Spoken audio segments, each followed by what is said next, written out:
नौ ग्रहों में राजा सूर्यदेव पहुंचे ग्रहण दोष में। प्रिय दर्शकों, सूर्यदेव अपनी राशि का परिवर्तन करने जा रहे हैं। 15 जून को यह राशि परिवर्तन करके मिथुन राशि में प्रवेश कर जाएंगे। यद्यपि मिथुन राशि इनकी मित्र की राशि है, बुध की राशि है, बुध के साथ ही इनका गोचर आरंभ भी होगा।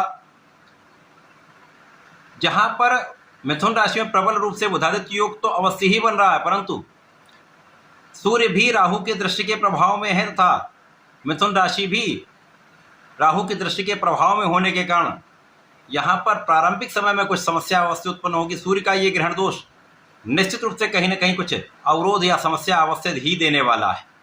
जय श्री गणेश। नमस्कार, मैं आचार्य संजय द्विवेदी। मेरे समस्त प्रबुद्ध दर्शकों का मेरे चैनल पर हार्दिक स्वागत है। प्रिय दर्शकों, आज मैं मिथुन राशि के लिए सूर्यदेव के इस राशि परिवर्तन का, सूर्य के इस परिवर्तन से जो प्रभाव प्राप्त हो रहा है उसमें कितना लाभ आपको प्राप्त होने वाला है, अथवा कहीं पर कुछ नकारात्मकता है, यदि कहीं पर कुछ नकारात्मकता है तो उसका क्या उपाय है, संपूर्ण विश्लेषण मैं पूर्ण तरीके के साथ करने जा रहा हूं। प्रिय दर्शकों, इस राशि फल को आप अपने लग्न तथा राशि दोनों के अनुसार देख सकते हैं। अब सूर्यदेव जो 9 ग्रहों में राजा हैं और राजा के समान ही का एक विशेष प्रभाव है, विशेष ऑरा है, और इस आभा मंडल के समक्ष समस्त ग्रहों का प्रभाव निर्बल हो जाता है। वो ग्रह अस्त अवस्था में चला जाता है। सूर्य का अपना एक अनुशासन है, जो सूर्य का एक विशेष उत्तरदायित्व है, कर्तव्य है, क्षमता है, प्रभाव है, सामर्थ्य है, बल है। और राजा है तो राजा के समान ही इनका अपने लोगों के प्रति, इस जीव जगत के प्रति इनका एक विशेष प्रभाव है। सूर्य की प्रथम किरण के आगमन के साथ ही इस जीव जगत में प्राण का संचार हो जाता है, प्रकाश का प्रवाह हो जाता है।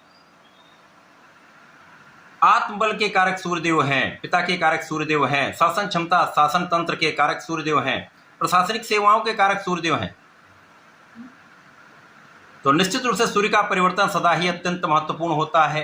प्रत्येक माह में इनका परिवर्तन होता है। अब ये मिथुन राशि में पहुंचने वाले हैं, जहां पर पहले से ही बुध का गोचर चल रहा है।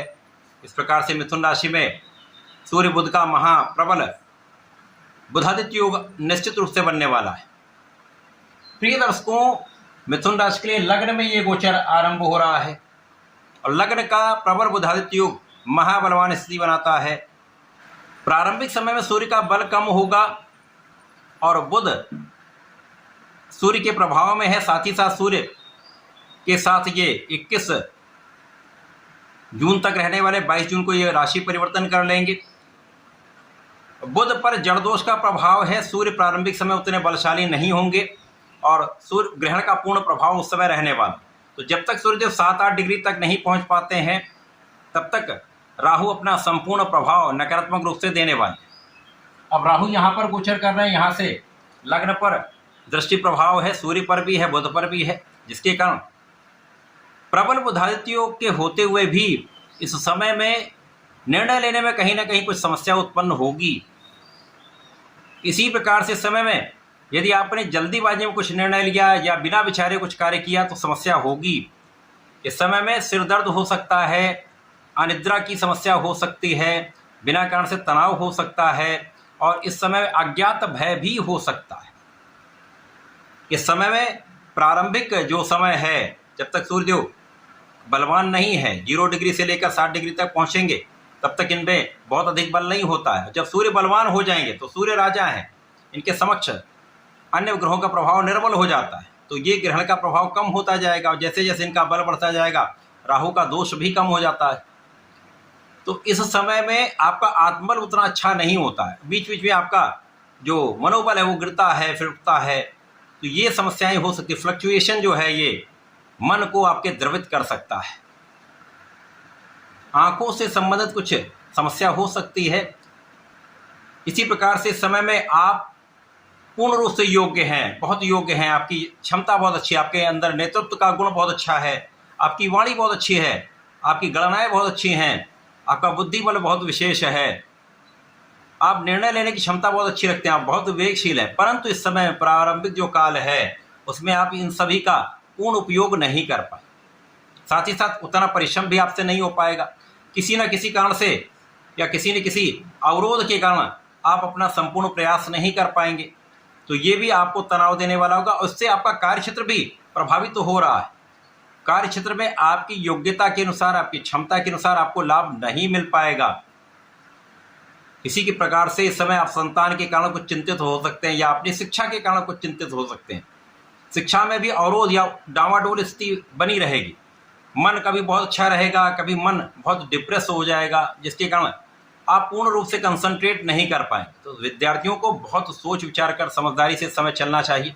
मनोबल को बनाए रखने का प्रयत्न करना चाहिए। मनोबल को बनाए रखने के लिए सूर्य के इस समय में आपको ओम घृणी सूर्याय नमः का जप नित्य करना चाहिए। कम से कम 1 माला करेंगे तो विशेष लाभ मिलेगा। और सूर्यदेव को जल देते हैं यदि प्रातः काल में सूर्यदेव के समय, तो विशेष लाभ आपको प्राप्त होंगे। जब जैसे जैसे सूर्यदेव का ये बल बढ़ता जाएगा, सूर्यदेव 7-8 पॉइंट पे आएंगे, तो राहु का जो प्रभाव है वो उतना तीक्ष्ण नहीं रह पाएगा, जिसके कारण आपका नेतृत्व का जो गुण है वो प्रबल होने लगेगा। आपका आत्मबल पहले से प्रबल हो जाएगा, आपकी क्षमता में पहले से वृद्धि हो जाएगी और आप अपना संपूर्ण प्रयास करने वाले, आप अपनी क्षमता का पूर्ण उपयोग करने वाले। और इस बीच में जब तक ये 7-8 पॉइंट पे आएंगे, बुध का राशि परिवर्तन हो जाएगा, तो बुध जड़ दोष से मुक्त हो जाएंगे। तो लग्न का स्वामी जड़ दोष से मुक्त हो गया और सूर्य जो यहाँ पर मित्र की राशि में बलवान होने लगे, जिसके कारण आपका मनोबल बढ़ जाएगा, आपकी शासन क्षमता बढ़ जाएगी। इसी के साथ साथ आपकी काम के क्षेत्र में निर्णय की क्षमता पहले से अधिक अच्छी हो जाएगी। निर्णय पे आप दृढ़ भी रहने वाले और सोच विचार कर भी काम करने वाले। केवल इस समय में अपने क्रोध को नियंत्रित करना आपको आना चाहिए, क्योंकि इस समय क्रोध अनावश्यक रूप से बढ़ेगा। अचानक क्रोध आ सकता है और ये क्षणिक क्रोध कहीं ना कहीं विवाद उत्पन्न कर सकता है या काम बिगाड़ सकता है, तो ध्यान रखने की आवश्यकता है। और सूर्य का ये जो प्रभाव है ये परिश्रम को भी बढ़ाएगा, आपके अच्छे मित्रों का सहयोग भी दिलवाएगा, भाई बहनों का साथ भी दिलवाएगा, तथा इस समय में आपके योग्यता से, आपकी क्षमता से आपके कार्यक्षेत्र में वृद्धि होने आरंभ हो जाए। जब आपके कार्यक्षेत्र में वृद्धि होनी आरंभ होती है तो उससे धन का लाभ आपको प्राप्त होने लगता है। तो यहाँ से धन की प्राप्ति का अवसर आपको मिलने लगेगा, धन वृद्धि का लाभ प्राप्त होगा। विवेकशील होने के साथ साथ आप बहुत संयमित यहाँ पर हो जाएंगे, आप समझदारी से कार्य करेंगे। तो जो राहु एक भ्रम उत्पन्न करते हैं या जो एक अनावश्यक डर देते हैं, उनसे आप मुक्ति पा लेंगे। जब आप इस डर से, इस भय से, इस भ्रम से मुक्ति पा लेते हैं तो समस्याएं अपने आप कम होने लगती हैं, समस्याओं का आप निराकरण आसानी से कर पाते हैं। परिवार का भाव अच्छा रहेगा, आपकी वाणी बहुत अच्छी हो जाएगी। वाणी की चतुरता से, वाणी के प्रभाव से, अपने ज्ञान के प्रभाव से आप विशेष लाभ लेने वाले। जो लोग वाणी से संबंधित कार्यों में हैं, किसी व्यापार में हैं, कला क्षेत्र में हैं, तो यहाँ पर अच्छे अवसरों की प्राप्ति निश्चित रूप से होगी। प्रोफेशन में नए नए अवसर मिलेंगे, व्यापार में निश्चित रूप से वृद्धि होगी। तथा यदि सरकारी नौकरी में है तो कुछ उतार चढ़ाव तो अवश्य ही होगा, लेकिन यहाँ पर कुल मिलाकर आपकी स्थिति पहले से अधिक अच्छी हो जाएगी, ठीक रहने वाली। केवल इस समय में उच्चाधिकारियों से बनाकर रखना चाहिए, किसी प्रकार के विवाद में ना पड़े। आर्ग्यूमेंट करेंगे तो यहाँ पर समस्या होगी, तो बचाव करने की आवश्यकता है। इसमें क्या होता है कि कहीं ना कहीं एक डिफेम का योग बन जाता है। राहु अपयश बनाते हैं, सूर्य यश बना देते हैं, और जब यश पर अपयश का प्रभाव होता तो कहीं ना कहीं दोनों का मिश्रित प्रभाव प्राप्त होता है। तो यदि आप संयमित रहे, क्रोध पर नियंत्रण रखा, अनावश्यक विवादों से दूर रहे, तो आप अपयश की जगह यश प्राप्त होगा। और यदि इसका उल्टा हुआ, आपने थोड़ा सा भी ध्यान ना दिया, लापरवाही हो गई, तो काम के क्षेत्र में आपको निश्चित रूप से अपयश का सामना करना पड़ सकता है।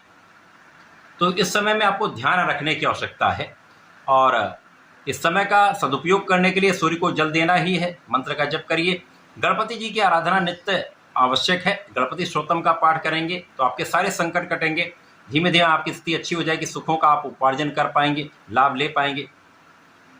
ओम गंगणपतये नमः का जप करते रहिए तथा विष्णु सहस्त्रनाम का यदि पाठ करते हैं या सुन लेते हैं तो निश्चित रूप से समस्त संकट कटेंगे, लाभ अवश्य मिलेगा। तो ऐसा करके इसका उपयोग करें। धन्यवाद, नमस्कार।